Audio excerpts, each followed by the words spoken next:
What's the largest animal you can think of? Okay, that's probably too vague of a question. Your mind probably went straight to the oceans, picturing deep-sea leviathans like the mighty blue whale. Let's go a little bit closer, shall we? What about on land? What are the biggest animals that live up here with us above the water? Elephants, maybe? What about rhinos? Then again, hippos are up there too, in the same kind of ballpark, all pretty huge. What about cows? They can grow pretty big, right? Especially with all the crazy growth hormones that meat manufacturers pump into them these days. Well, what if there was something out there bigger than all of those? Imagine it. Some huge beast roaming the wilderness that easily towered above any creature you've ever seen in your life. This thing would be massive, striding across the world, towering above the meager height of a human being.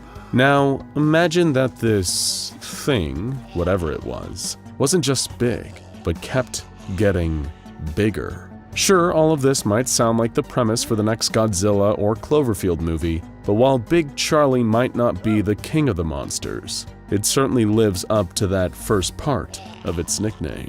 Of course, the SCP Foundation calls it SCP-4158. Big Charlie is just the playful nickname that the owners gave it, although none of them are sure who was the first to call the creature by that name. Standing on 4 long legs at 3.4 meters tall when the Foundation first discovered it, SCP-4158 was about 1 3/5 times as tall as famous professional basketball player Shaquille O'Neal. But since then, well, like we said, Big Charlie is getting bigger day by day. The creature appears to be tangentially related to the bovine family of mammals, essentially making it a ginormous cow. However, SCP-4158 lacks the facial structure and features that you might expect to see on the faces at your local farm.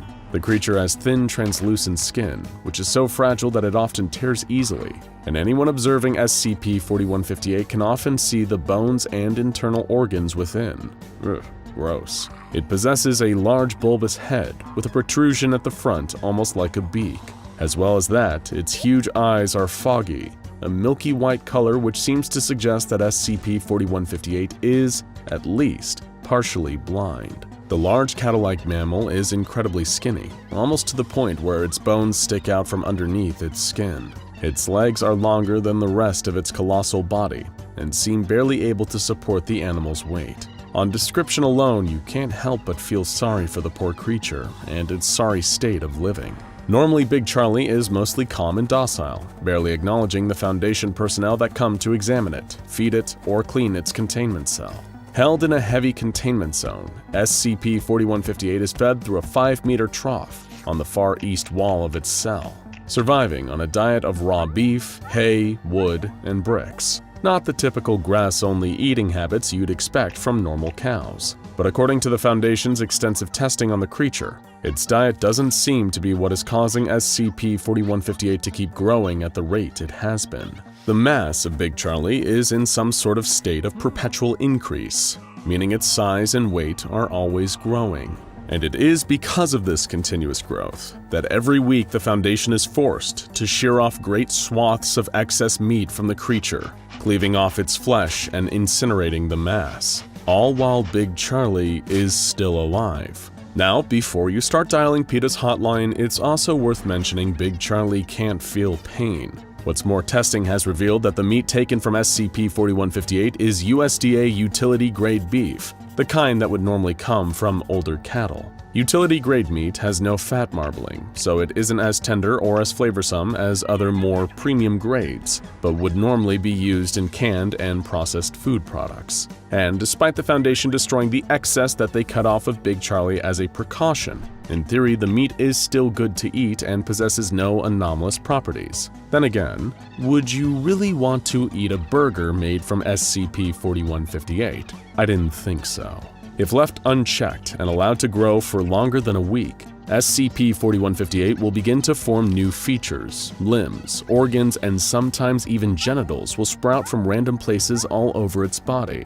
The previous record for Big Charlie's most substantial growth was when he increased to 8.5 meters tall. That's over 3/5 the height of the Hollywood sign and over 1.5 times the average height of a giraffe. At this immense size, Charlie has developed 7 legs, 4 stomachs, 3 tongues, and numerous other extremities before the SCP Foundation cut him back down to size. And we mean they literally cut him back down. So what exactly is this thing?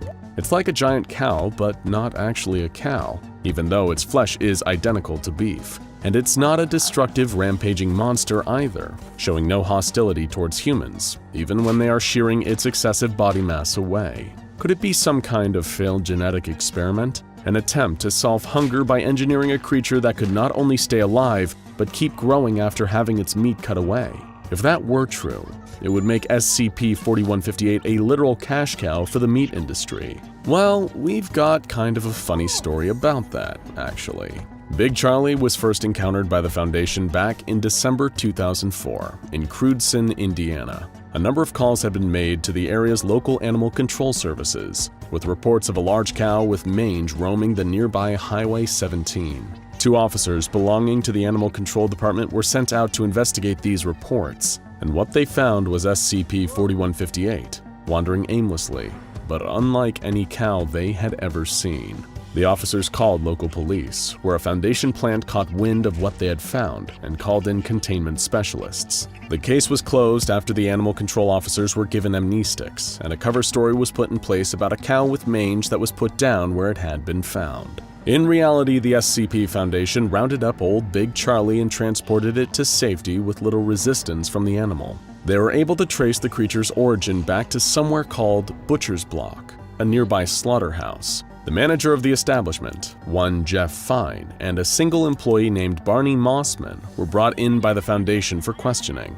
Another employee, Rory Gildson, was also retrieved from his home after having called in sick to work that day. Barney Mossman, the first of the Butcher's Block employees to be interviewed, stated that SCP-4158 had been called Big Charlie since long before he had started his job at the slaughterhouse. According to his testimony, he knew nothing about where the creature had actually come from, only that it was fed hay, but would also occasionally eat anything else it could, including other cows. Since joining Butcher's Block 4 years earlier, Mossman had been told not to ask questions or to tell anyone else about SCP-4158. The morning after the huge creature had seemingly escaped, Mr. Fine had apparently angrily accused both Barney and Rory of selling him out and giving Big Charlie away to the competitors of Butcher's Block, even though they were the only slaughterhouse in the area. But Mossman was convinced that neither of them were capable of doing something like that. Rory apparently treated Big Charlie like his own child, and Fine had an even stranger relationship with the creature. Rory Gildson, the other of Fine's employees, was more helpful in shedding light on SCP-4158's origin than Barney had been. Rory explained that he and Jeff Fine had bought a pregnant cow from an unknown person 9 years earlier, considering it to be a steal, a 2 for the price of 1 bargain. However, one day without warning, the calf fell out of its mother. It wasn't born like any ordinary cow, however. According to Gildson, it had ripped through the mother cow's chest and looked disgusting. While Rory and Jeff had initially thought the calf to be dead, they discovered it had tried to get back into the barn after they hauled it outside. Their original intention had been to sell the creature off for scientific study, or failing that, to a freak show. However, after their attempts to sell the calf failed, Jeff and Rory had decided the best course of action would be to put the animal down.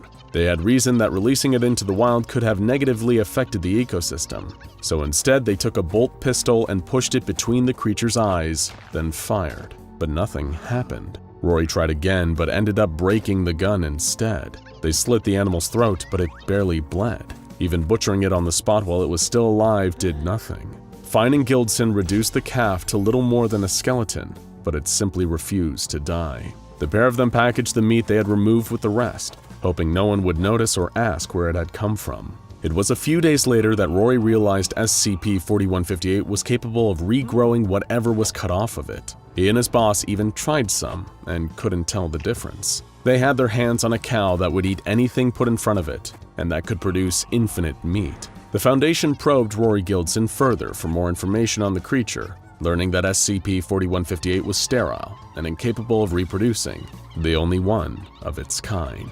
Rory argued that the Foundation legally couldn't take Big Charlie away, that the creature was still private property. Little did he realize he was wrong. But he, just like Barney Mossman, also knew nothing about how the animal had escaped in the first place. Finally, Jeff Fine, the owner of the Butcher's Block slaughterhouse, was questioned by the Foundation.